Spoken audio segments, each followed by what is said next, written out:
Data hedging or data dredging. So, ang ibig sabihin lang nito or p-hacking.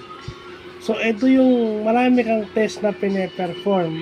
Nagtitest ka multiple times hanggang sa may lumabas na may magandang result o significant result at yun lang yung ipapakita mo.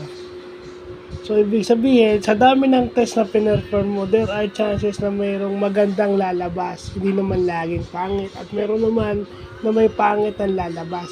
So, yung maganda lang ang ipapakita natin, di ba?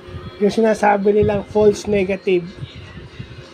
No, ini-emphasize dito yung false, hindi false negative, false positive pala. Okay, false positive ang ini-emphasize nito, which is dapat nating malaman, no? As an individual or person that handles data or managerial for help making managerial decisions, importanteng malaman natin to. Ganun kalawak ang computer science and information technology. Kailangan alam natin tong data dredging or data hedging.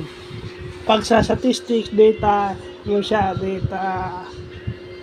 dredging or p-hacking. Yung general na tawag sa kanya is data dredging. Okay? So, yun yung magandang natututunan natin.